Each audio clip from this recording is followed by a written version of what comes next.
Boa noite, irmãos. Boa noite, irmão Juliano. Boa noite, irmã Josi. Na sala já está o Robson conosco e demais irmãos que ao longo do estudo vão estar conosco aqui, participando desse estudo. Maria Conceição entrou agora também. Boa noite, irmã. Seja bem-vinda, seja bem-vindo, Robson. Bom hangout, bom estudo a todos. Toda sorte para que nós possamos permanecer e caminhar no caminho do Senhor.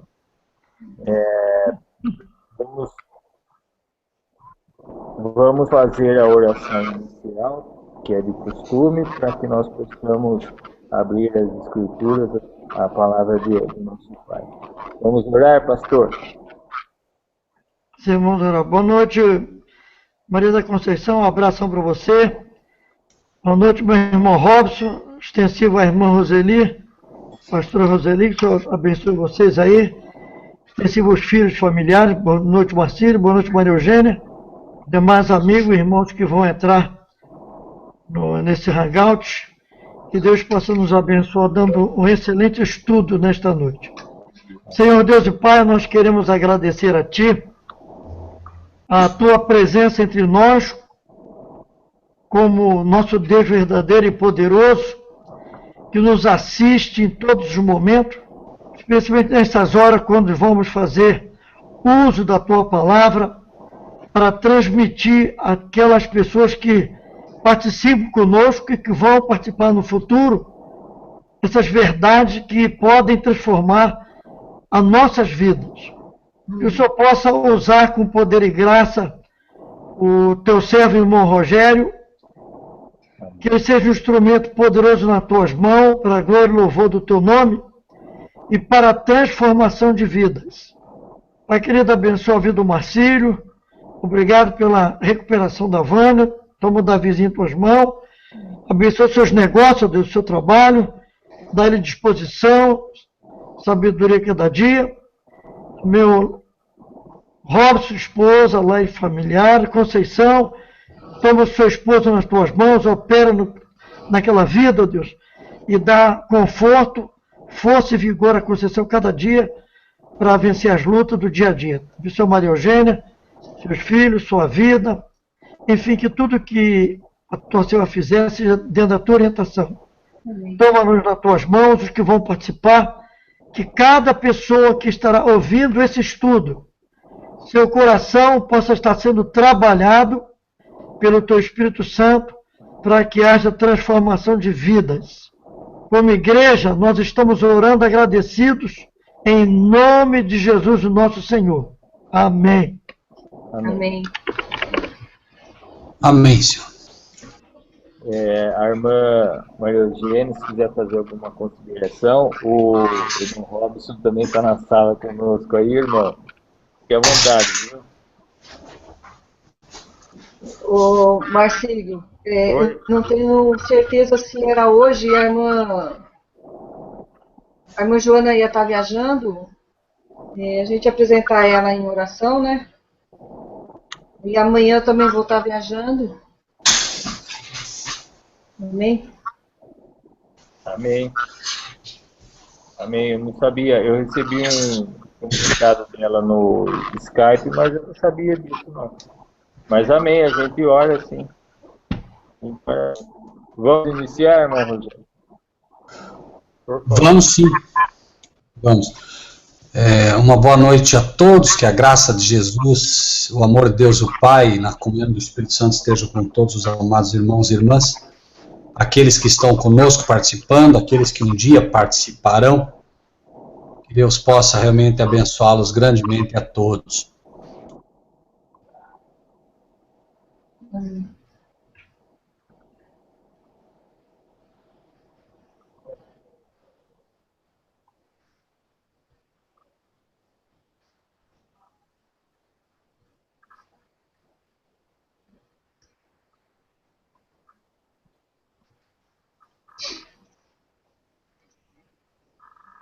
Cortou o microfone do Rogério.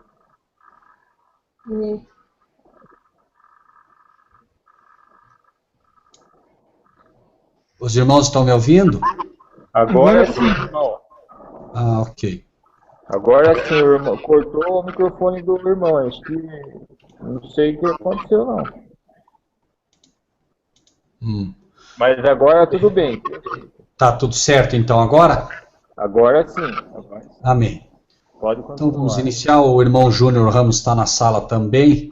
Que Deus abençoe grandemente a todos nós e que Jesus seja de fato aquele que vai estar apresentando esse assunto a todos nós. Nós sabemos que Jesus é o revelador, né, no livro de Apocalipse, conforme vemos ali, e esperamos de todo o coração, né, que todos nós possamos realmente não só entender, mas aceitar, né, aquilo que recebemos dele, uma vez que as profecias sempre são, né, difíceis, por vezes, né, existem muitos detalhes aí, então que Deus possa nos conduzir nesse estudo, de maneira que a gente realmente possa crescer em sabedoria, graça e verdade diante dele, sabendo sempre, né, como diz a palavra de Deus, não havendo profecia, o povo se corrompe. Então nós acreditamos que a profecia tem a sua necessidade, obviamente, por isso estamos estudando, né.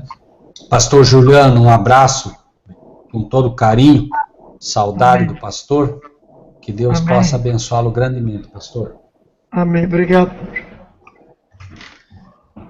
Nós estamos estudando o livro de Daniel, e hoje, né, o título, né, tem por base uma visão do fim do tempo, né. A base do estudo de hoje está registrada no capítulo 8 de Daniel, versículos 17 até o versículo 19. É dito 17 até o 19. Veio perto de onde eu estava, e vindo ele fiquei assombrado e caí sobre o meu rosto, mas ele me disse: entende, filho do homem, porque esta visão se realizará no fim do tempo. Então, a visão que foi dada aqui, também assim como o sonho que foi dado a Nabucodonosor, como o sonho que Daniel teve no capítulo 7, como também, né, o texto aqui de Daniel 8 é bastante claro, a visão que se tem no capítulo 8, do carneiro com 2 chifres e do bode com 1 chifre, é uma visão que se realizará no fim do tempo. Então, notem como a Bíblia é perfeita, ou seja, a visão é dada, mas ela vai acontecer de fato no fim do tempo. E nós já queremos explicar um detalhe aqui para que não haja nenhuma dificuldade. Versículo 18.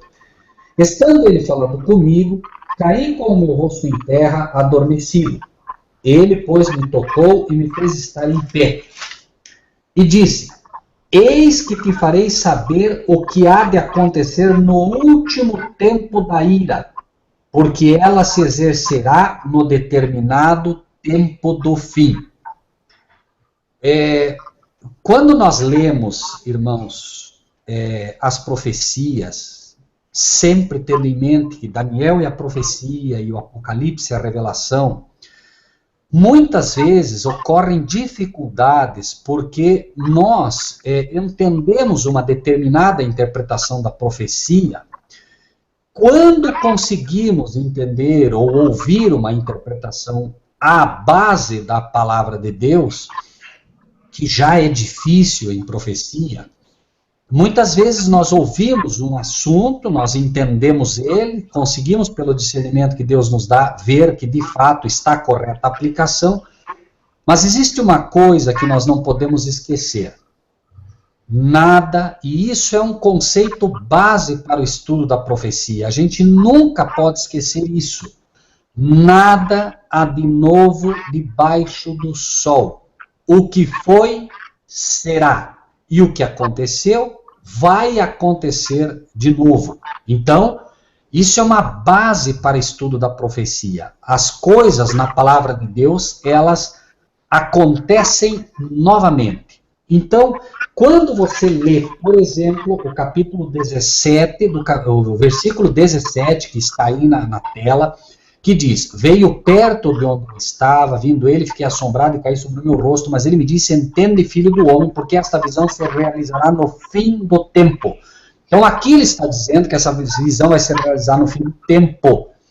quando você lê o versículo 19, ele repete dizendo: eis que te farei saber o que há de acontecer no último tempo da ira, porque ela se exercerá no determinado tempo do fim. Nós lemos isso e imaginamos que Deus está apenas repetindo, enfatizando, porque é muito importante o que vai acontecer. É verdade. O que está sendo relatado aqui é muito importante, principalmente para o povo de Deus. Deus não daria isso, né, capítulos inteiros como esse no livro de Daniel, falando particularmente de dois animais, né, que claro tem a sua representatividade, se isso não fosse muito importante, se não fosse muito importante conhecer esses dois animais, principalmente à luz do que lemos, né, que vai acontecer no fim do tempo, ou seja, no nosso tempo. Porém, é preciso que se entenda o seguinte: num primeiro momento, o 8:17 está dizendo no fim do tempo, é uma aplicação. O versículo 19 é uma nova aplicação que vai ocorrer e ênfase no que está sendo dito. Ou seja, o que queremos colocar aqui é o seguinte: imaginem que no tempo que é dada uma luz para você, alguém lhe diz, né, eu tenho na mão uma caneta. Já falamos sobre isso, mas apenas para a gente não esquecer. Então você tem, né, aquilo que alguém lhe disse como sendo uma caneta. Passa o tempo e descobre-se que essa caneta é feita de plástico. Então a revelação agora, por assim dizer, diz: a caneta é de plástico. Passa mais um tempo e descobre-se que ela escreve na cor azul. Então tudo isso vai aumentando o discernimento, o entendimento e a interpretação que se tem de uma determinada coisa, à medida que o tempo passa, porém sem derrubar nunca a primária. Ou seja, escreve preto, é de plástico, tem tampa preta, mas não derruba nenhuma das novas afirmações ou nenhuma nova luz derruba a informação inicial de que é uma caneta. Porém, é preciso ter muito cuidado. Seja muito bem-vinda, irmã Alexandra. A irmã Alexandra está iniciando com a gente o estudo também. Então, a profecia, como diz o próprio livro da Revelação, que é o Apocalipse, que revela a profecia, é dito, né, escreve as coisas que tem visto, as que são e as que ainda vão acontecer. Então, nós temos, no mínimo, 3, não interpretações, mas 3 aplicações para uma mesma profecia. Quero colocar um exemplo aqui para que os irmãos entendam bem claro o que eu estou dizendo. Vamos para o livro de Atos, no capítulo 2. Atos, capítulo 2, e os irmãos vão entender o que eu estou dizendo. No livro de Atos, capítulo 2, o Pentecostes é derramado e os nossos irmãos no passado, Pedro, né, Mateus, Marcos, esses irmãos começam a falar em línguas. Né? E aí o que acontece? Só um minutinho, irmãos que estão batendo, eu preciso abrir só um segundo.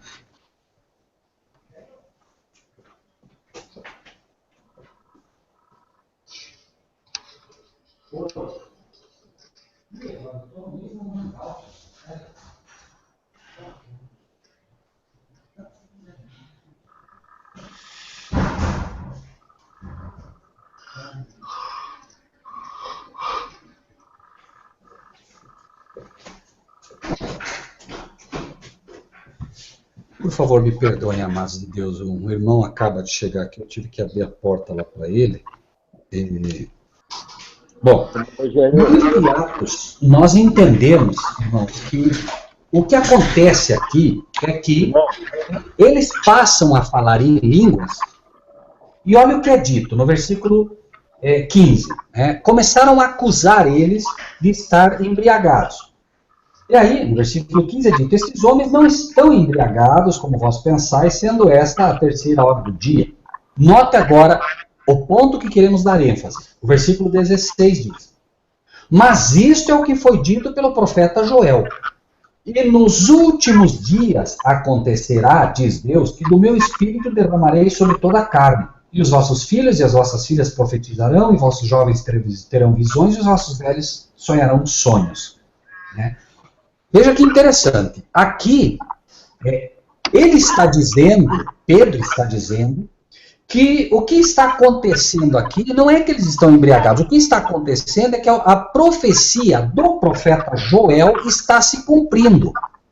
Então, de fato, se você lê, se você vê o que estava acontecendo ali, o Espírito de Deus havia sido derramado, né, e eles estavam profetizando ali, tudo bem. Mas não eram os últimos dias. Por que estamos falando isso? Porque é óbvio que não eram os últimos dias, conforme nós entendemos, porque se fossem os últimos dias aqueles, nós nem teríamos vindo à existência. Mas por que a profecia não está errada?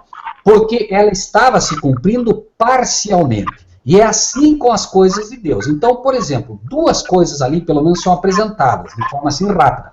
Do meu espírito derramarei, o profeta Joel havia profetizado que chegaria os últimos dias e Deus enviaria o seu espírito de uma forma, né, muito mais efusiva e estariam ali, né, acontecendo determinadas coisas. E agora, quando isso começa a ocorrer, embora não fossem os últimos dias, sim, o Espírito de Deus estava sendo derramado. Então, a Bíblia entende, a palavra de Deus entende que a profecia está se cumprindo, embora parcialmente, né? Então, apenas para que os irmãos entendam isso também. Note que aqui aconteceu o que o profeta Joel havia profetizado, mas vai acontecer de novo futuramente, quando de fato forem os últimos dias, e cremos que estamos vivendo já, né, esses respingos desses últimos dias. Né? Uma vez posto isso, né, a gente solidifica pela palavra de Deus esse conceito de que de fato nada há de novo debaixo do sol e que as coisas realmente elas acontecem, né, mais de uma vez. Na verdade, é a misericórdia de Deus que faz isso, porque nós, verificando como as coisas aconteceram no passado, nós podemos entender como elas vão acontecer no futuro. Tá? Então, aqui nós entendemos que, voltando para Daniel 8, nós entendemos que o versículo 17 está falando uma visão que se realizaria no fim do tempo. Entenda-se fim do tempo também. Veja, Daniel encerra o tempo profético antes da vinda de Jesus. Então, é um cumprimento também que deve ser considerado. Porém, no versículo 19, nós vemos que ele é enfático. Último tempo da ira, porque ela se exercerá no determinado tempo do fim. Aqui não há como dizer que não está de fato os últimos dias, até porque o tempo da ira ele é apontado no capítulo 14 de Apocalipse, né? Capítulo 14, no versículo 10, 9 e 10, perdão, seguiu o terceiro anjo dizendo com grande voz, se alguém adorar a besta e a sua imagem, receber o sinal na sua testa ou na mão, note aqui, também o tal beberá do vinho da ira de Deus. É dessa ira que se está falando, o tempo da ira, ou o último tempo da ira, que é quando todos foram advertidos, todos tiveram a oportunidade de salvar-se, todos tiveram a oportunidade de entregar-se a Cristo, e aqueles que não fizeram, escolhem a marca da besta, escolhem servir a besta, e finalmente, né, a ira de Deus, né, entenda-se ira de Deus, o afastamento de Deus se abate sobre todos esses. Né? Então, apenas para a gente entender como estas coisas têm uma importância vital, como essas profecias têm uma importância colossal para os nossos dias, e como, infelizmente, a esmagadora maioria das pessoas não sabem, infelizmente, né, os tempos proféticos que estamos vivendo e não conhecem, né, a interpretação disso. Basicamente, né, vamos voltar um pouquinho em Daniel 8, vamos ler o versículo 5 até o 7, perdão, 5 até o 8, para que aqueles que não participaram anteriormente tenham pelo menos, né, o contexto do estudo. É dito: estando eu considerando, eis que um bode vinha do ocidente sobre toda a terra, mas sem tocar no chão. E aquele bode tinha uma ponta notável entre os olhos. Dirigiu-se ao carneiro que tinha as duas pontas, a qual eu tinha visto diante do rio, correu contra ele com todo o ímpeto da sua força. Eu vi chegar perto do carneiro e irritar-se contra ele, feriu o carneiro e lhe quebrou as duas pontas, pois não havia força no carneiro para parar diante dele. E o lançou por terra e o pisou a pés, não houve quem pudesse livrar o carneiro da sua mão. E o bode se engrandeceu em grande maneira, mas estando na sua maior força, aquela grande ponta foi quebrada, e subiram no seu lugar 4 também notáveis pelos 4 ventos do céu. E o 9, e de uma delas saiu uma ponta muito pequena, a qual cresceu muito para o meio-dia, para o oriente e para a terra formosa. Basicamente, a visão que Daniel tem é de um carneiro com 2 chifres. Esse carneiro com 2 chifres é atacado por um bode. Esse bode tem 1 chifre. Na profecia, nada é por acaso. Os 2 chifres não são por acaso, não são 3, não são 4, são 2 chifres. Né? Aí é dito que esse carneiro vem com 1 chifre, né? Um chifre notável entre os seus olhos. Todos os detalhes da profecia são importantes para que a gente possa entender, né, e identificar esses personagens. E aí é dito, né, que o bode ele se engrandeceu em grande maneira, mas aí de repente quebrou esse chifre, e desse chifre subiram, né, 4 outros chifres, e esses 4 chifres depois deram lugar, né, de um deles deu lugar a uma ponta muito pequena, um chifre muito pequeno, que inclusive, né, tem um trabalho diferente da grande maioria. Nós analisamos aqui já quem são esses personagens, mas vamos avançar um pouquinho para a gente deixar, né, como dizemos aqui, um resumo do que falamos. O irmão Rudinei está dizendo que tem um áudio aberto e tem um som baixo no fundo. Eu realmente não sei o que dizer, está, né, da outra vez aconteceu algo similar também, mas eu asseguro que estão fechados aqui todos os, né, inclusive a caixa de som aqui eu fechei para não atrapalhar os irmãos, né, até se alguém for falar aqui eu não vou conseguir nem ouvir, porque eu estou com a caixa de som fechada também, para que não haja nem o retorno da minha própria voz, né. Então não sei, se os irmãos puderem dar uma olhada e nos ajudar a ver o que pode estar acontecendo, eu realmente não sei dizer. Ok? Bom, enquanto isso, irmão Marcílio, se o irmão tiver que passar qualquer informação, por favor, escreva, se puder, irmão Marcílio, aí, porque eu realmente estou com a caixa de som desligada para ver se esse som ameniza, tá bem? Então, vamos agora, uma vez que mais à frente isso vai ser explicado também, né, sobre o carneiro e o bode, vamos apenas seguir o texto um pouquinho mais, né? Vamos pegar o versículo 13 e 14, e vamos ler, que é dito: depois, ouvi um santo que falava, e disse outro santo àquele que falava: até quando durará a visão do contínuo e da transgressão assoladora, para que seja entregue o santuário e o exército a fim de serem pisados? E o 14 diz: e ele me disse: até 2.300 tardes e manhãs, e o santuário será purificado. Numa identificação assim bastante rápida, tanto de tempo quanto de personagem, né? O carneiro, tá? O carneiro é a Medo-Pérsia e o bode é a Grécia, ok? Isso, alguém poderia até dizer, não, mas não é.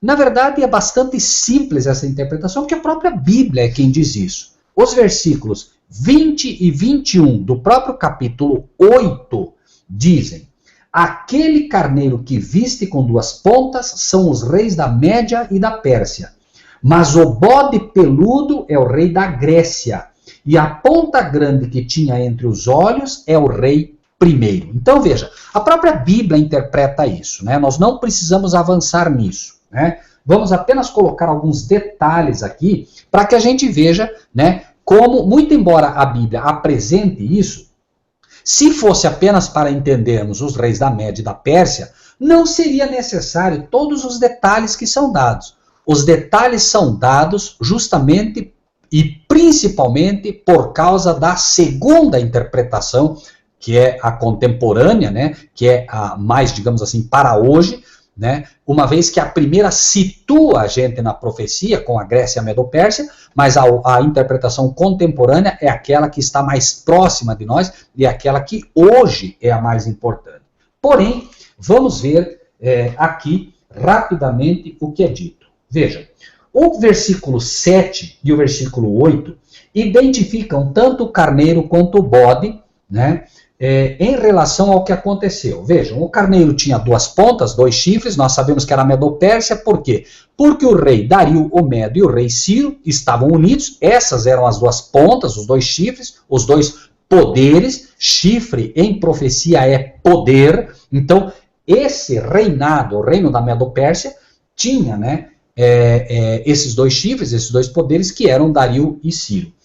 A Grécia, que é representada pelo bode, é dito, se engrandeceu em grande maneira, mas estando na sua maior força, aquela grande ponta foi quebrada e subiram 4 notáveis também no lugar dele. Ou seja, a Grécia, a ponta pequena ou o chifre notável era Alexandre o Grande, não por acaso o nome dele é Alexandre o Grande, porque foi um rei notável, mas na maior força, como é dito aqui, com 33 anos, Alexandre o Grande morre, e no lugar dele, né, Cassandro, Lisímaco, Seleuco e Ptolomeu assumem a Grécia, né, assim como o leopardo tinha 4 cabeças, também aqui, né, 4 chifres aparecem na Grécia, o leopardo representava a Grécia também, e finalmente, né, de uma delas sai uma ponta muito pequena, qual cresceu muito para o meio-dia, para o oriente, para a Terra Formosa. Essa ponta, né, que nasce pequena já explicamos aqui, o papado. Pessoas aplicam isso a Antíoco Epifanes, né? Qualquer estudo, né, com um pouquinho mais de cuidado vai revelar que Antíoco Epifanes não cumpre essa profecia em absoluto, até porque Antíoco Epifanes foi longe de ser, né, um rei com o poder que está sendo sinalizado aqui para esse. Antíoco Epifanes não moveu briga contra o povo de Deus. Aqui o versículo 10 diz, se engrandeceu até o exército dos céus, alguns dos exércitos das estrelas deitou por terra e as pisou. Sem dúvida nenhuma que é representado o papado, que se levantaria no fim do tempo, né, fazendo esse tipo de trabalho. A nível de tempo, vejam, nós temos aqui, de tempo, nós temos que essa ponta aparece, né? Ela aparece no ano 508, no ano 538, como vimos lá, tanto na estátua de Nabucodonosor com os seus 10 dedos, quanto na besta que tinha 10 chifres, que estudamos também, né? 10 chifres.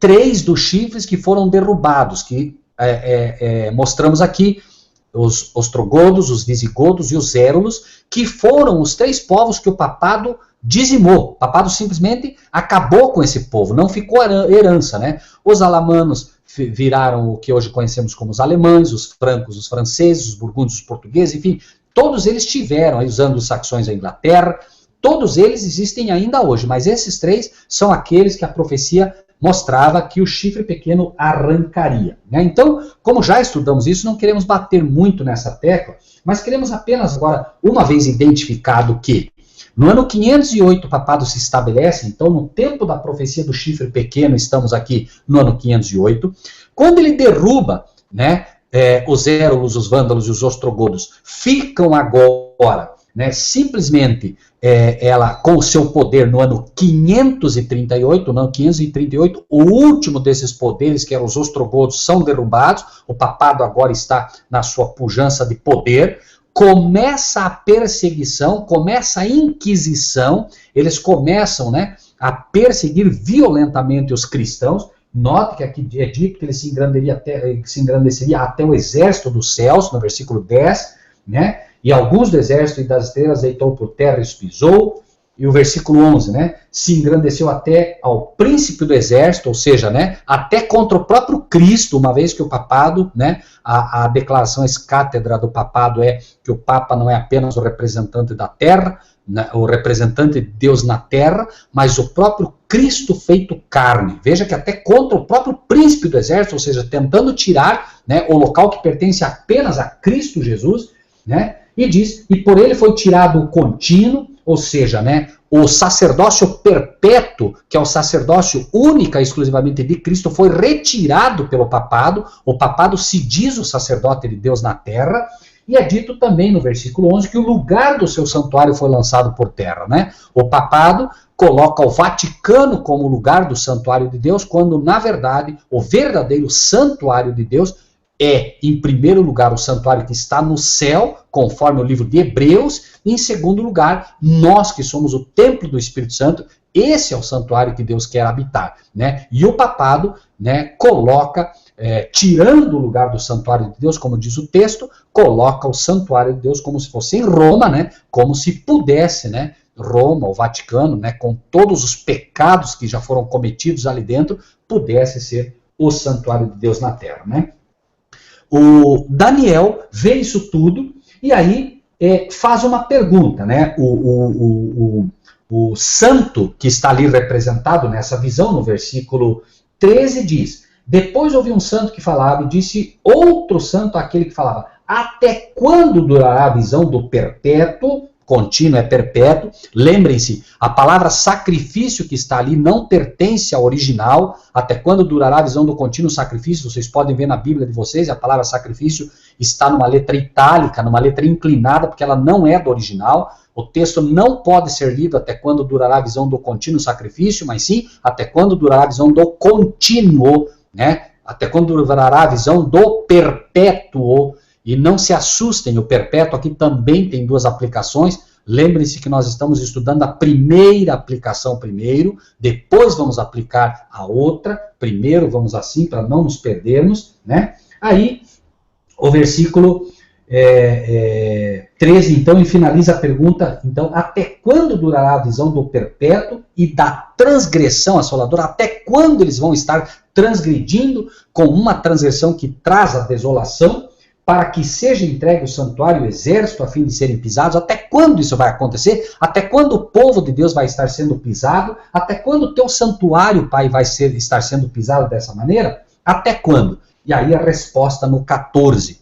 E ele me disse: até 2.300 tardes e manhãs e o santuário será purificado. Então, irmãos, o que quero colocar aqui em primeiro lugar é o seguinte: do ano 538 até o ano 1798, certo? Foi a perseguição.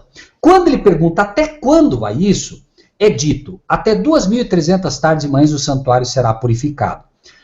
É uma coisa que nós temos certeza: em algum momento, depois dessa perseguição, porque eles até quando vai durar a visão do perpétuo e da transgressão que traz a assolação, ele diz até 2.300 tardes e manhãs. Então, veja, uma coisa que nós sabemos: em algum momento, depois do ano 1798, que foi quando terminou a perseguição papal, né, que foi quando terminou a chamada santa, entre aspas, que de santa não teve nada, Inquisição, né, o santuário seria purificado e seria dado um fim nessa transgressão e tudo mais. Então, por enquanto, vamos ficar apenas com essa informação, porque isso, à medida que estudamos, vai ficando claro, inclusive essas 2.300 tardes e manhãs. Tá? Aí é dito o seguinte, no versículo 15: e aconteceu que, havendo eu, Daniel, visto a visão, busquei entendê-la, e eis que se me apresentou diante uma como semelhança de homem. Aqui, note que ele estava tentando entender. Ele olhou, não entendeu, nem tinha como entender. É como nós, imagine nós vendo um carneiro, depois um bode, depois um chifre pequeno, esse chifre cresce, esse chifre começa a fazer guerra aos santos, etc, etc, etc. E aí a pergunta vem: escuta, até quando? Ele diz: até 2.300 tardes e manhãs e o santuário será purificado. Mas aí a pergunta seria: tudo bem, 2.300 tardes e manhãs, mas a partir de quando? Quando começa? Tardes e manhãs, é dia, é ano, é semana, é mês, o que é isso? Ou seja, ele não entendeu, obviamente, né? Porém, notem aqui a explicação que vai ser dada agora, tá? Versículo 15, então: aconteceu que, havendo eu, Daniel, visto a visão, busquei entendê-la, e eis que se me apresentou diante uma como semelhança de homem. Em primeiro lugar, note que se apresenta diante dele alguém com a semelhança de homem. Veja, não era um homem, mas era alguém com a semelhança de homem. Quem? Esse é Jesus. Vejam, e eu quero deixar assim, para que os irmãos sempre exercitem esse raciocínio, que é muito importante para entender o tempo da profecia. Não apareceu Cristo para ele, apareceu Jesus. Ah, mas qual é a diferença entre Jesus e Cristo? Cristo é apenas divino. Se você olhasse na época de Daniel a Cristo, você veria um ser com a forma do Filho de Deus. Como aconteceu com Nabucodonosor. Nabucodonosor joga os homens na fogueira, né? Misael, Ananias e Azarias, que eram, né, os justos de Deus ali, os amigos de Daniel. E quando ele joga eles na fogueira, de repente Nabucodonosor olha e diz: mas nós não jogamos 3, como é que tem 4 lá? E diz: e um tem a aparência do filho de um Deus. Como foi que Nabucodonosor soube que ele tinha a aparência de um filho de Deus? Porque a forma de Cristo era a forma de um filho de um Deus. Era, repetimos. Quando Cristo finalmente vem à Terra, ele passa a ter a forma de um ser humano. Por isso diz que nele não havia parecer nem formosura. Aquele que era puramente divino passa a ser agora divino humano. E isso, irmãos, é muito importante entender. Por quê? Como dizemos, se nós vivêssemos na época de Nabucodonosor e estivéssemos lá, nós veríamos lá dentro da fornalha alguém com a forma do Filho de Deus. Muito mais alto, muito mais robusto. Não sabemos nem como explicar esta forma, assim, em todos os aspectos, essa forma, como é a forma do Filho de Deus, mas com certeza muito mais alto e muito mais robusto, muito mais forte. Quando vemos, por exemplo, Jesus, não Cristo, Jesus, já o divino humano, pode ver que o tempo todo ele próprio dizia: o Filho do Homem não veio para tal coisa. Então, aqui o que está sendo mostrado é que esta visão agora de Daniel, ele vê alguém com a semelhança de um homem, ou seja, ele já está vendo Jesus. Ou seja, está aparecendo no tempo que se quer mostrar para Daniel, que é o futuro, o tempo do fim, que Jesus já morreu e já está agora como Filho do Homem, atendendo às petições ali de Daniel. Ou seja, está acontecendo o que acontece em Apocalipse 1, versículo 1. Note que esse Filho do Homem, que Jesus, vai revelar para Daniel a profecia, né? Note, Apocalipse 1, 1. Revelação de Jesus Cristo, por isso o termo Jesus Cristo, né? Porque está mostrando o divino humano aqui. Revelação de Jesus Cristo, a qual Deus lhe deu, veja, Deus deu para Cristo, para mostrar aos seus servos as coisas que brevemente devem acontecer, e pelo seu anjo as enviou e as notificou a João, seu servo. Note que aqui, né, Jesus Cristo está revelando para Daniel aquilo que iria acontecer no futuro. Isso entendido, vamos avançar. Note, como semelhança de homem. Por que semelhança de homem? Porque ele já vai explicar a diferença aqui. Versículo 16. Ouvi uma voz de homem nas margens do lago, a qual gritou e disse: Gabriel, dá a entender a visão. Notem como é perfeita a comunicação entre o céu e a terra, como nada se perde. Veja, quem é Gabriel? Gabriel é o anjo mais poderoso do céu hoje, que tem a incumbência de trazer, não revelar, trazer aos filhos de Deus na terra a revelação de Cristo. Voltem para o livro de Apocalipse 1:1, né? Leiam de novo ali, vejam. Revelação de Jesus Cristo, a qual Deus lhe deu para mostrar aos seus servos coisas que brevemente devem acontecer, e pelo seu anjo Gabriel, as enviou e as notificou a João, seu servo. Note que aqui você vê literalmente alguém dando uma ordem para Gabriel. Ele gritou e disse: Gabriel, dá a entender esta visão. Está acontecendo exatamente essa comunicação, que é Gabriel agora trazendo para Daniel a revelação de Jesus Cristo, a qual ele recebeu de Deus. Deus não muda. Ele diz: eu sou o Senhor, seu Deus, eu não mudo. A forma de comunicação do céu é do Pai para o Filho, do Filho para Gabriel, de Gabriel para nós na terra. Quando nós oramos, a nossa oração é levada pelos anjos, até o Filho, e o Filho entrega ao Pai. Por isso oramos, Pai nosso que estás nos céus, e finalizamos em nome de Jesus. Então, veja, a nossa oração é levada pelos anjos até Jesus Cristo, e ele apresenta a nossa oração ao Pai. Lembrem-se sempre do sonho que teve Jacó. Ele tem um sonho, ele vê uma escada, sobre essa escada subiam e desciam anjos o tempo todo. A escada é Cristo, os anjos sobem através de Cristo, voltam através de Cristo, porque tudo é feito em nome de Cristo, mas eles sobem ao Pai e descem para atender os filhos de Deus na terra, certo? Então, não vamos nem entrar aqui numa outra questão, né, do Espírito Santo, como é que ele atua nisso tudo, porque não é o caso aqui. Um dia poderemos estudar a forma de atuação do Espírito Santo nessa comunicação do céu. Por enquanto, vamos avançar no versículo agora 17, então, veio perto de onde eu estava, ou seja, Gabriel veio até perto dele, e vindo ele fiquei assombrado e caí sobre o meu rosto, mas ele me disse, entende, filho do homem. Vejam, por isso que lá é colocado, né, na profecia ali,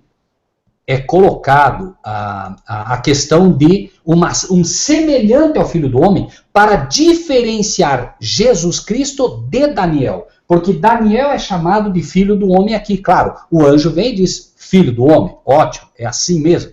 Por quê?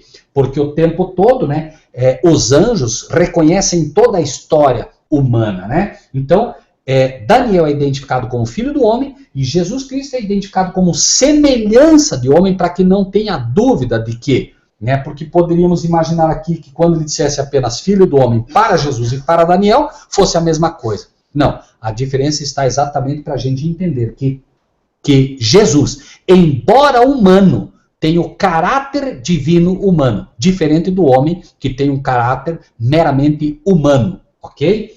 Vamos lá, versículo 18. Perdão, versículo 17. Veio perto de onde eu estava, vindo ele, fiquei assombrado, caí sobre o meu rosto, mas ele me disse, entende, filho do homem, porque esta visão se realizará no fim do tempo. Então, né, já lemos isso, mas agora apenas dando pormenores, né, ao assunto. Versículo 18. Estando ele falando comigo, caí com o meu rosto em terra, adormecido. Ele, pois, me tocou e me fez estar em pé. Pastores de hoje acreditam, né, que existem milhares de anjos dentro das igrejas, que o próprio Cristo vem dentro das igrejas em pessoa. Por favor, nós estamos falando em espírito, em pessoa. E aí eles expulsam demônios e fazem isso e fazem aquilo. Eu vi recentemente um pastor dizendo que o próprio Cristo estava ali expulsando, e o outro dizendo que o próprio Deus tem um compromisso de atender, né, o pedido que você faz, etc, etc, etc. Daniel era um homem extremamente consagrado a Deus. Quando o anjo do céu, o anjo Gabriel chega perto dele, ele caiu com o rosto em terra, adormecido, ficou completamente fraco. Imaginem esses pastores cheios de pecado, né, com os problemas que tem. Se o anjo Gabriel entra numa igreja dessa e se faz notar ali, né, como se fez notar, possivelmente não ficaria um vivo. Né? Tamanho é o poder desse. É verdade que o anjo vela em parte, né, o seu poder, para que a gente possa, quando ele quiser, né, se aparecer como um ser humano, como apareceu para Abraão, como apareceu, né, para os filhos de Deus em algumas ocasiões, né, ele pode fazer isso. Nós vemos isso, por exemplo, em vários locais. Nós vemos os centuriões que estavam guardando a pedra em que Jesus estava, que quando ele chega eles caíram desmaiados, né? Ele velou parte disso para que não fossem fulminados. O próprio Deus, quando Moisés diz, Senhor, mostra-me, né, a tua glória. Moisés, esconde-te no fundo da rocha, eu farei passar diante de ti toda a minha bondade. Ou seja, Moisés, se esconde lá no fundo, Moisés, para que você pegue, né, apenas o que você pode suportar da minha bondade, Moisés, da minha bondade. Porque se eu revelar minha glória para você, você, né, cai fulminado na hora. Por que isso? Porque a Bíblia diz que a glória da criatura não pode sobrepujar a glória do seu Criador. Quem criou o sol foi Deus, né? O sol brilha com uma intensidade violenta. Se o sol começasse a se aproximar da Terra, nós morreríamos torrados de calor e ficaríamos cegos pela luz do sol. Imagine Deus, que é no mínimo, irmãos, 7 vezes, emana do nosso Pai, no mínimo, 7 vezes mais luz e 7 vezes mais calor do que o próprio Sol. Uma vez que 7 é o número da plenitude, e nós vemos, né, o tempo todo uma relação dessa maneira. Então, quando nós entendemos, por exemplo, né, esses detalhes, a gente começa a entender também como essas pessoas não têm noção disso. A irmã Alexandra está dizendo o seguinte: então quer dizer que os pastores estão certos por pregar Jesus Cristo 100% humano e 100% divino? Não, essa é uma crença católica. Jesus Cristo não é 100% humano e 100% divino. Ele é 100% divino-humano. Há uma diferença aqui. Se ele fosse 100% humano e 100% divino, nós diríamos que ele poderia, quando quisesse, usar a sua divindade e quando quisesse, usar a sua humanidade. Não.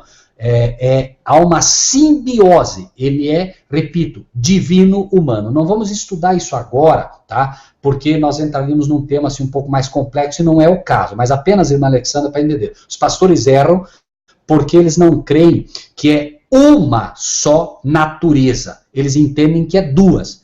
A humana e a divina. Assim crê o papado, assim crê o Vaticano também. Nós não. Nós cremos que a natureza dele é uma só, porém divina humana, ou seja, não tem como separar ela. Quando a Bíblia diz que Deus deu o seu Filho à humanidade, de fato Deus deu, Deus não emprestou. Deus deu um Filho 100% divino, certo? 100% divino. E recebeu um Filho 100% divino-humano. Me entendem? Ou seja, ele não recebeu de volta o filho que ele deu. Ele recebeu um filho agora, divino humano. Cristo levará para sempre as marcas da cruz. Por toda a eternidade, amados irmãos. É hoje um ser humano glorificado, é um fato, mas a aparência dele será para sempre a de um ser humano. A aparência, claro, com os poderes, as prerrogativas do Pai e tudo mais, porém, um ser humano glorificado, mas que para sempre reterá a forma divina, ok? Isso a gente vai estudar mais à frente, tá? Isso entra num problema muito grande teológico, que é a questão pré-lapsariana e pós-lapsariana, que hoje as igrejas estão se arrebentando aí. Mas vamos seguir, apenas para a gente não desviar muito desse nosso foco, tá? Versículo 19. Eis que te farei... Então vejam, a partir de agora, não é mais necessário interpretar. Porque a partir de agora, o próprio anjo está dizendo: eis que eu te farei saber o que há de acontecer no último tempo da ira, porque ela se exercerá no determinado tempo do fim. Versículo 20 e 21. Aquele carneiro que viste, como falamos antes, com 2 pontas são os reis da Média e da Pérsia. Mas o bode peludo é o rei da Grécia, e a ponta grande que tinha entre os olhos é o rei primeiro. Lembrem-se que falamos, né, que era Alexandre o Grande.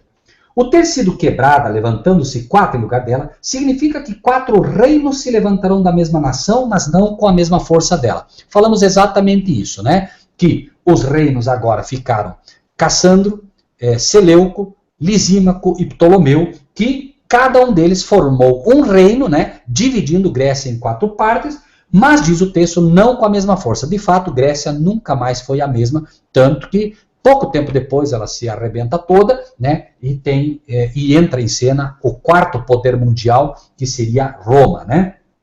23. Mas no fim do seu reinado, quando os prevaricadores acabarem, se levantará um rei feroz de cara e será entendido em adivinhações. Então veja bem, quando terminasse, né, o reinado daqueles homens todos, estaria pronto e começaria a aparecer agora um rei feroz de cara e entendido em adivinhações. Diz, se fortalecerá a sua força desse rei, mas não pelo seu próprio poder. Tá? Note que essa é uma pista. Destruirá maravilhosamente. Isso não quer. Maravilha na Bíblia não é uma coisa boa. Maravilha na Bíblia é quando se faz uma coisa de forma assim assuntosa, estrondosa, muito grande, tá? Então destruirá de forma grandiosa, muito grande, com muito poder, prosperará, fará o que lhe aprouver e notem, destruirá os fortes e o povo santo. 2 pontos aqui que nenhum de nós precisa errar, né? Ele se voltaria contra o povo santo Então nós já sabemos que isso não foi Antíoco Epífanes, não foi um rei qualquer, seria alguém que canalizaria sua força contra o povo de Deus, né? Nós vimos que Roma foi assim, não tenha dúvida, e de Roma é que vem o papado, nós sabemos disso, né? É lá que está o Vaticano, mas notem que interessante, diz aqui que ele se fortaleceria, mas não pelo seu próprio poder. Notem o que diz Apocalipse, né? Apocalipse 13, que é quem revela essa besta. Apocalipse 13, versículo 4. Diz assim: adoraram o dragão que deu à besta o seu poder. E adoraram a besta dizendo, quem é semelhante à besta? Quem poderá batalhar contra ela? Notem aqui, quem dá à besta o seu poder é o dragão, é o diabo. Então, aqui é dito, né, no versículo que lemos antes, né, se fortalecerá a sua força, mas não pelo seu próprio poder. Ou seja, haveria alguém ou um ser oferecendo o seu poder a ela. E é exatamente o que acontece em Apocalipse 13 com a besta. O diabo dá o poder à besta, né? Lutero, quando foi aprisionado pelo papado, o papado queria torturá-lo e matá-lo por toda forma. Finalmente, no último encontro que eles têm, ele diz para o Papa, imaginem, né, todo o prelado, todo mundo ali, ele diz o seguinte: eu no passado acreditava que o Papa era um colaborador do diabo. Hoje, ele diz, eu não penso mais assim, pois sei que o Papa é a própria besta e o seu trono é o trono do próprio Satanás. Notem que pesado que ele diz, mas ele não estava errado. Não estava errado porque, de fato, né, o que se ensina hoje, e Apocalipse 13 é muito claro para qualquer um que quiser, né, mostrando essa realidade. Né? Então, diz que destruiria os fortes e o povo santo, versículo 25. Pelo seu entendimento, também fará prosperar o engano na sua mão, né? Pelo seu entendimento, ou seja, notem que o papado tem uma forma toda particular de entender a Bíblia, criou uma série de enganos, né? Os enganos desde o ano 538 até o ano 1798, irmãos, são milhares, não é centenas, são mais de 1000 dogmas papais que foram criados, desde adoração a anjos, adoração a santos, a confissão auricular a sacerdotes, a padres, a Assunção Virginal de Maria, o Ave Maria, enfim, irmãos, né, o domingo. Olha, irmãos, assim, os dogmas que foram criados ao longo dos anos são absurdos, né? O purgatório, enfim, né? São muitos. Então, pelo seu entendimento, também fará prosperar o engano na sua mão. No seu coração se engrandecerá, e por causa da tranquilidade, ou seja, por causa da falta de posicionamento, né, do povo de Deus, destruirá muitos e se levantará contra o príncipe dos príncipes, já falamos, Cristo aqui, mas diz o versículo final, mas sem mão será quebrado. Outra pista interessante. Se você volta para Daniel 2, no versículo 34, Daniel 2, 34, nós já estudamos essa profecia, mas apenas para os irmãos lembrarem, é dito assim, ó, 34. Estavas vendo isso quando uma pedra foi cortada, sem mão, a qual feriu a estátua nos pés de ferro e de barro e os esmiuçou. Ou seja, aqui o sem mão mostra que a rocha, que é Cristo, né, ela viria e ela feriria a estátua nos pés, na época do ferro e do barro, ou seja, na época em que a nova ordem mundial estivesse sendo estabelecida, através dos Estados Unidos da América e do Vaticano, e isso está no futuro muitíssimo próximo, nós já sabemos que estamos, hoje nós vivemos sem dúvida nenhuma nos pés dessa estátua, né? Inclusive, com os 10 dedos, nós já temos os 8 dedos preenchidos, que é o famoso G8, que finalmente vai virar G10. Mas note que diz aqui, mas sem mão será quebrado, lendo Daniel, né, 8:25 de novo. Por quê? Porque não será uma atuação humana que fará isso. O próprio Deus vai fazer isso ao estabelecer o reinado de Cristo, né? Então, chega um momento que o próprio Deus entra em ação de forma direta né? E uma vez que a besta, que é o pai da sinagoga de Satanás, né, é quem moveu essa guerra contra os filhos de Deus, finalmente Cristo, que é o pai da sua igreja, entra em ação, destronando o inimigo, né? Por isso, em Apocalipse diz que, né, vencerão os que estiverem com o Cordeiro, né? No final das contas, a vitória é do Cordeiro, mas quem estiver com ele participa dessa vitória, né? Olhem o versículo 26 agora, tá?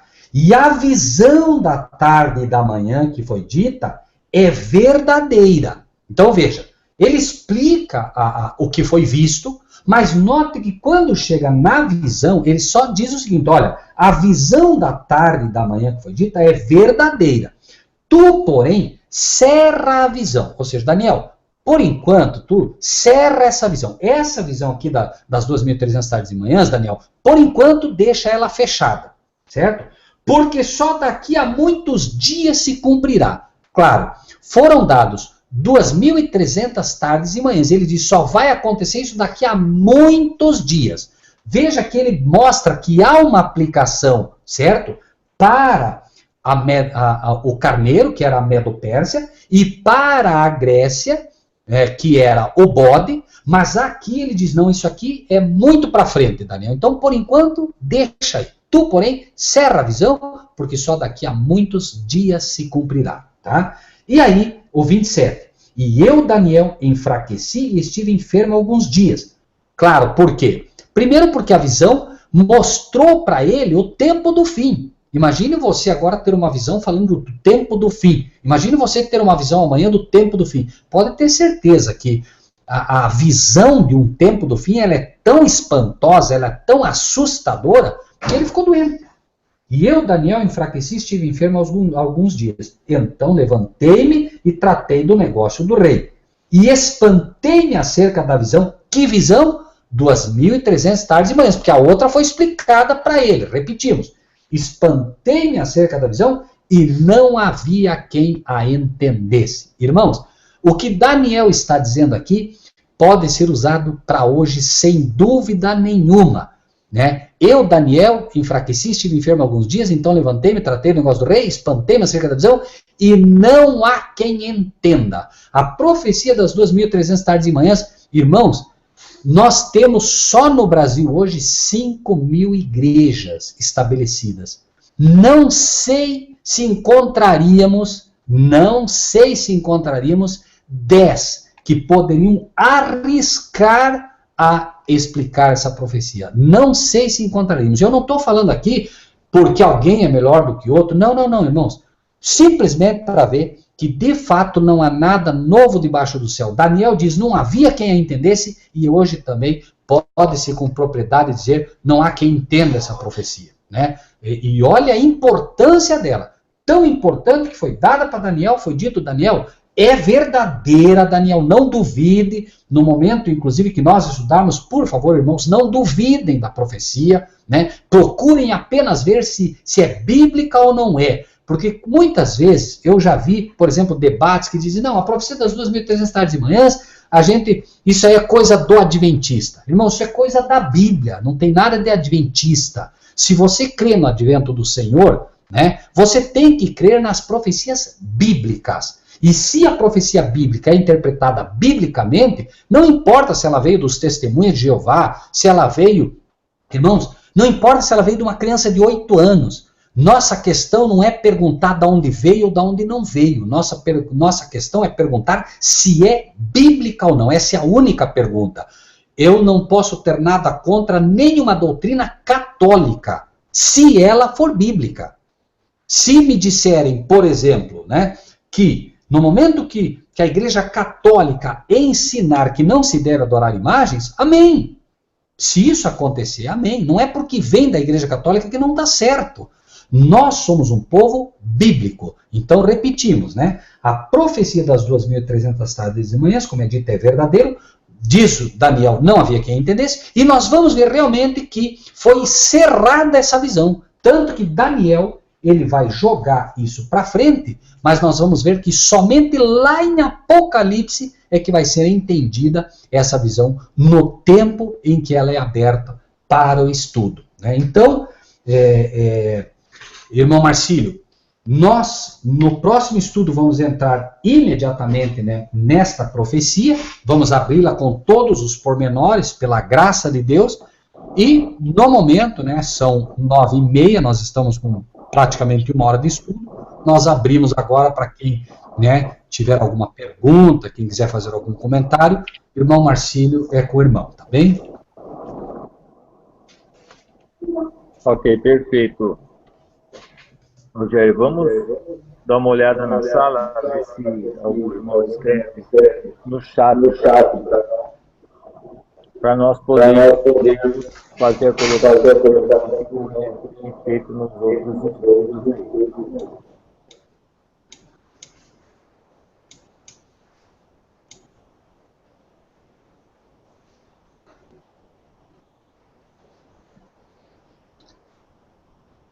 Eu não estou vendo nenhuma pergunta. Irmão Daniel Araújo, notei esses dias meditando nas cartas de Paulo, ora ele fala Jesus, outra ele fala Cristo, outra hora fala Cristo Jesus.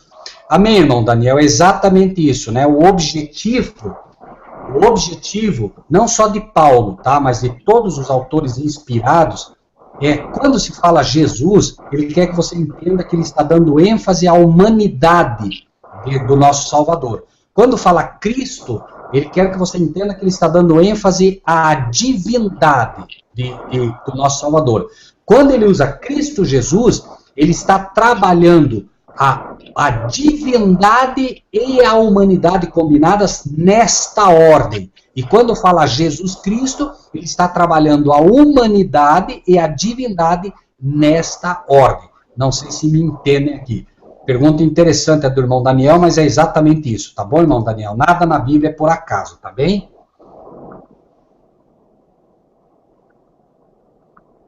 Ok. Estou tentando ver o microfone do pastor, que estava dando interferência naquele, sabe aquele retorno? Vamos ver se abre. O meu continua dando interferência, irmão Marcílio, ou parou? Não, parou quando eu cortei o microfone do pastor Juliano. Ah, ok. Tá.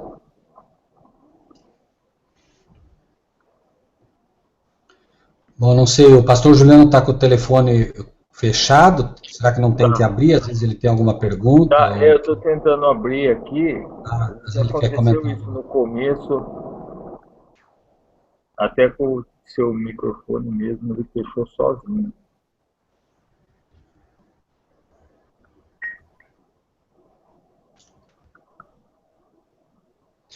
Bom, nós temos o irmão Rudinei, eu não sei se os irmãos conhecem o irmão Rudinei.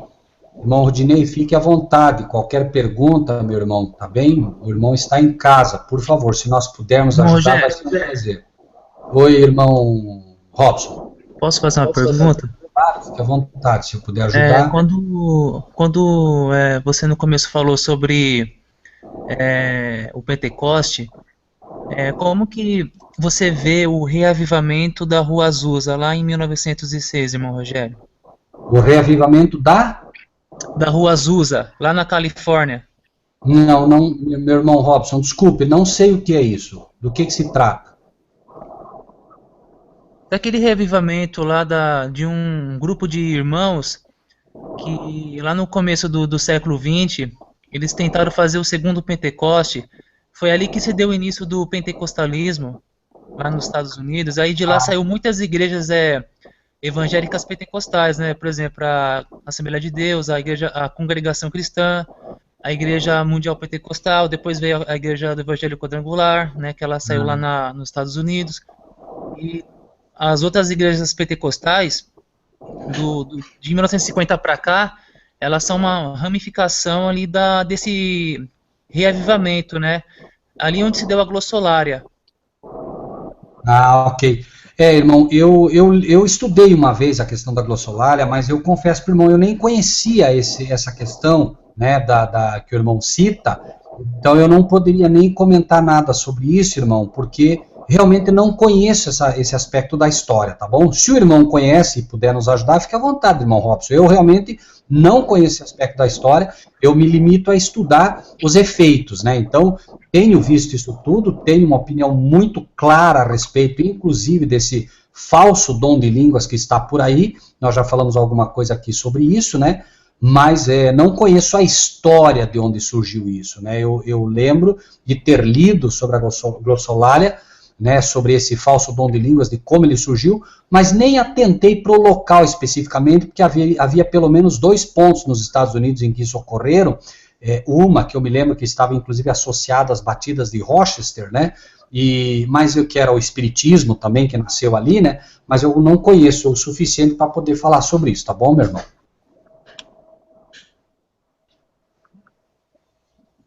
Amém, irmão Rogério. Isso aí a gente pode ver mais pra frente, não é tão importante, não. Uhum. Tá bem, meu irmão. E o irmão, tendo informações, por favor, traga pra gente, porque nós vamos aprendendo todos juntos, né? Ok. Amém.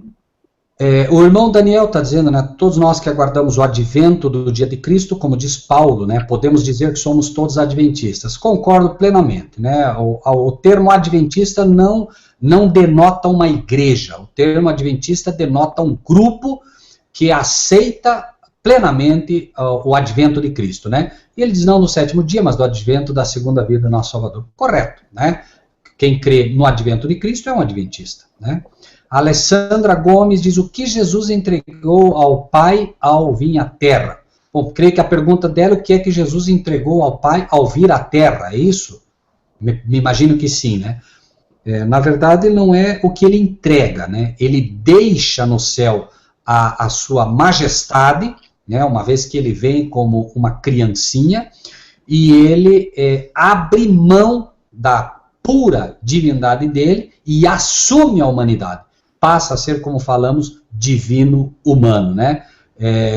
Bom, é um estudo aí que a gente vai ter que realmente, quem sabe, uma outra hora fazer, mas basicamente, né, Jesus deixa no céu, né, a sua glória, uma vez que ele vem, né, não havendo nem parecer nem formosura, e vem literalmente viver como um ser humano na Terra, né, mostrando assim que ele seria não apenas o nosso Salvador, mas seria também o nosso exemplo aqui. Se ele viesse como um Deus, ele não poderia ser nosso exemplo.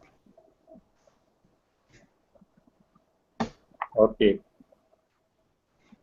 Será que tem mais alguma colocação, irmão?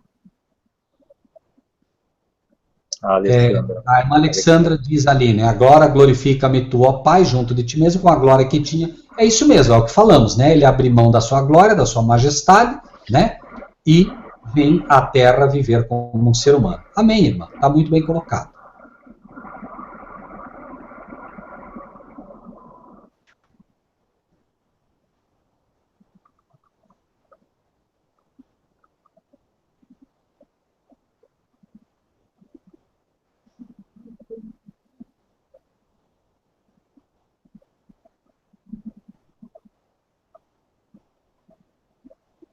Ok. Vamos encerrar, irmão? Acredito que sim. Acredito que podemos encerrar, né? Já está dando 1h10. Tá bem. O irmão ora? Pode ser. Vamos orar então, meus amados irmãos? Vamos orar. Maravilhoso Deus e Pai, nós queremos agradecer ao Senhor imensamente, porque o Senhor, conhecendo toda a história do mundo, Pai, conhecendo todas as coisas que iriam acontecer, o Senhor cumpre a promessa que fez um dia. O Senhor disse que não faria nada sem antes revelar o seu segredo aos seus servos, os profetas. O Senhor tem deixado no livro de Daniel, no livro do Apocalipse, principalmente esses 2 livros, outros livros também, claro, Pai, mas principalmente no livro de Daniel e Apocalipse, o Senhor nos dá um resumo, Senhor, da história do mundo e das coisas que vão acontecer para que nós possamos nos preparar. Nós queremos agradecer ao Senhor pelos maravilhosos estudos que o Senhor tem nos dado. Queremos pedir ao Senhor que grave no coração de cada um desses amados irmãos e irmãs que participaram até aqui, aqueles que participarão. Pai, o Senhor com o teu dedo escreveu, Pai, a lei na rocha, mostrando que nada e nenhum coração nesta terra é tão duro que não possa receber a tua palavra. Se o Senhor, pelo teu poder, escreveu na rocha, o Senhor está mostrando para nós que o Senhor pode escrever também na dureza do nosso coração, na dureza da nossa mente. Pode gravá-la, Senhor, de tal maneira que a gente não esqueça mais. Pai, faz isso por nós, Pai. Grava no nosso coração para que a tua palavra nos acompanhe. O Senhor tem dito, Pai, que conhecereis a verdade e a verdade vos libertará. É o que o Senhor deixou registrado nessa carta de amor a nós, e nós te pedimos que o Senhor nos dê conhecimento, mas acima de tudo nos dê sabedoria, Pai. Salomão, teu servo, pediu ao Senhor sabedoria, ele sabia que precisava disso. Nós também precisamos, mais do que o conhecimento, nós precisamos de sabedoria, Pai. Porque se nós apenas tivermos o conhecimento, mas não pudermos aplicá-lo na nossa vida, será em vão, Pai. Nós queremos conhecer, nós queremos também aplicar. E isso, entendemos, é a sabedoria que o Senhor quer dar ao teu povo. Abençoa grandemente esses amados irmãos e irmãs que estiveram conosco, Pai. Acompanhe-os, que eles possam descansar na certeza do teu amor, do teu cuidado. E amanhã, Pai Celestial, quando eles abrirem os olhos, que a primeira imagem que apareça diante deles é teu Filho amado com os braços abertos, nesse eterno convite, Senhor, vinde a mim todos que estão cansados e oprimidos, e eu lhes darei descanso. Muito obrigado, Pai, pelo privilégio que o Senhor nos dá de poder estudar a Tua Palavra. Muito obrigado pela presença de Teus anjos aqui conosco, cuidando de nós o tempo todo. Muito obrigado por Teu Filho cumprindo a promessa que disse que onde 2 ou mais pessoas estivessem reunidas, Ele se faria presente.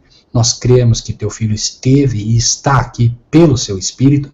E te pedimos, Pai, que o Senhor realmente, a cada dia mais, derrame tuas bênçãos, abra as portas da Nova Jerusalém, derrama luz sobre nós e sopra sobre nós o teu Espírito, como Cristo, teu Filho, fez com os discípulos, porque foi dito, soprou sobre eles e abriu-se-lhes o entendimento para as Escrituras. Dá-nos entendimento, Pai Celestial, abençoa grandemente ao pastor Juliano, ao Robson Lira, abençoa o senhor irmão Marcílio, abençoa a irmã Elaine, abençoa a irmã Maria Eugênia, a Alessandra Gomes, que começa a estudar com a gente, traga mais vezes conosco, Senhor, né? Traga para nós o Rudinei, toma-o pela mão, Senhor, para que ele possa sempre estar com a gente também, a maravilhosa irmã Elaine, tua serva, Senhor, e, enfim, Pai, a todas aquelas pessoas que estarão estudando conosco, toma-os em tuas mãos, Senhor, abraça com teu poder e não permita, Senhor, de maneira nenhuma que essas pessoas em algum momento duvidem do teu amor. Possa o Senhor abençoar também ao irmão Daniel, que está conosco. Enfim, Senhor, qualquer pessoa que eu em algum momento tenha esquecido, perdoa-me, mas o Senhor tem eles no teu coração, Pai.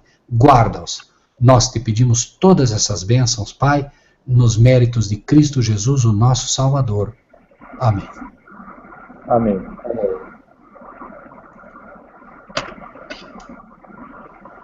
Amém. Boa noite, irmãos.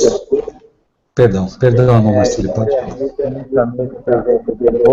E em nome do pastor Juliano, o som dele está desativado, eu não consigo reativar aqui, e eu estou com medo de mexer em alguma coisa e acabe desmontando, desligando esse hangout aqui.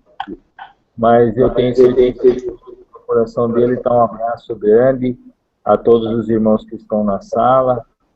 É um prazer estar aqui com vocês, eu tenho certeza que ele está no mesmo espírito que nós. E até sábado, irmãos, às 16h30, nós vamos dar continuidade a esse estudo. Boa noite a todos, boa noite, pastor Juliano Maia, boa noite, Rogério Lima, Robson Lima, irmão Rogério Buzzi e todos os irmãos que estão na sala aí. Deus abençoe a todos, até sábado. Amém. Deus abençoe a todos. Lembrem-se que no sábado nós então estaremos estudando a profecia das 2.300 tardes e manhãs. E a irmã Alessandra pergunta se as escrituras falam que Jesus se esvaziou. Sim, no livro de Filipenses, capítulo 2, né, diz que ele esvaziou a si mesmo, tomando a forma de servo. Essa forma de servo é tanto a humanidade, quanto a forma humilde, né, de alguém que veio para servir, né.